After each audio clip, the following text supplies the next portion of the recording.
the macro question as to why you think Florida cut down the nets in this tournament. I do think they were the best team. From probably the middle of the season on, Florida had a different look to them as a team with their size up front and depth, and then great guards. And they've got Walter Clayton Jr., who can score. He's an on-demand scorer. He can make challenge shots, and when things break down, he can just take over. And he had a Kemba Walker-like tournament. He might not have had his best game in the final, but when he was held scoreless in the first half, but came back in the second half, had 11. He had 7 assists in the game and made some of the bigger defensive plays, especially the last one. But Florida played in the toughest league in the SEC, and I thought they emerged as the best team. But Houston and Duke were formidable. But Florida pushed everybody back. And even when they had the backs against the wall in a number of games, they executed down the stretch, mostly because of Clayton. I mean, they beat Auburn in the semis just because they had Walter Clayton Jr. and nobody else did. But I think it was more of a total team effort in the game against Houston. And that was the first time, Rich, Houston, when they hold their opponents under 70, they are 30-0. And this is the first time all year that an opponent had scored under 70 points and won. And Florida was that opponent. They did it with defense. They were, in the second half, they were really fantastic defensively. And that was the way they did it against Auburn, too. Yeah, and then obviously the defense on the final possession of the game. You've seen a ton of basketball, Jay. Have you ever seen a game of this magnitude end like that, where guy goes in the air, gives himself up, and knows if I touch this basketball, there's a violation and we lose the game? And I've never seen anything like that in my life. I've certainly seen the play before where that happens, but I've never seen it on a final play where where the shooter, after they sort of drop the ball because they know if they come down with it, they're going to get called for travel. And Emmanuel Sharp knew he couldn't pick it up. In retrospect, he probably would have been better off just picking it up. Yeah. The clock stops, and maybe they can get a 5-second call or a steal or something. But it was really unusual. And I know for Kelvin Sampson, it's probably the last 4 possessions not getting a shot.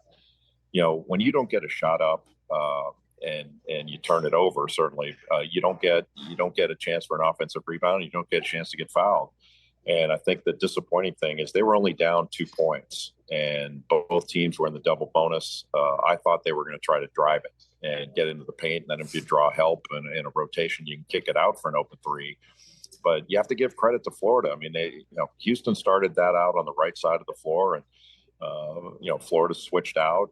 Thomas Houck did a great job on a switch and stopping the ball, and they limited L.J. Cryer. They wouldn't let him get it back on a little re-screen action where he's coming back to the ball, and they wound up getting it to Emmanuel Sharp in their third option of that play. And it was just a great closeout by Walter Clayton Jr. Yeah. What you would hope in that was that Sharp would have shot faked and then drive, because you shot fake in that situation, the defense is more than likely going to go for it. But he went up for the shot, and Clayton took it away from him. It was just really good defense. Yeah, they were terrific. The defense, as you point out, Jay Bilas, and it's amazing how last year they're one and done, giving up triple digits to Colorado and getting bounced, and now here they were the only team to win 6 games in this tournament. And the defense, you got to give Coach Golden some credit here for remaking, right?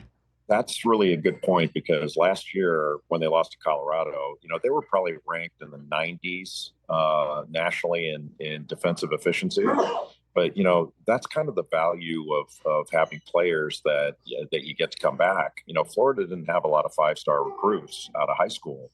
A lot of these guys were under-recruited. Walter Clayton Jr. was a football player, and he was heavily recruited as a free safety by Florida and by Alabama, by Georgia, other big shot football programs. But he wanted to play basketball, so he went to Iona, and he played for Rick Pitino for 2 years. And he was a MAC Player of the Year at Iona, and then transferred to Florida to play for Todd Golden. But Elijah Martin played at Florida Atlantic. There were a bunch of guys that weren't, sort of your top 50, top 30 recruits. And I think the same thing went for Houston. Houston had maybe some higher valued high school recruits, but, not your McDonald's All-American types. And that's why I thought, before the tournament started that Houston was going to beat Duke, because Houston has, they're older certainly in spots, but they played in close games all year long. They live in those games. And Duke didn't. Duke had the highest margin of victory in the tournament, and they don't play in any close games. And so how were they going to behave when the game was on the line? And it turned out that was a deciding factor. If they had done a few things better, still could have, arguably should have won. But, not being in that fire time and time again, because you look back on some of the great teams of the past, they were all challenged. And Houston and Florida, they were challenged game in, game out in their leagues, and Duke wasn't. That's not an excuse, but it was pointed out before the game by a lot of us saying, "Hey, this could be a real factor," and it turned out that it was. Catch the Rich Eisen Show live weekdays from 12 to 3 p.m. Eastern on Roku Sports Channel in the U.S.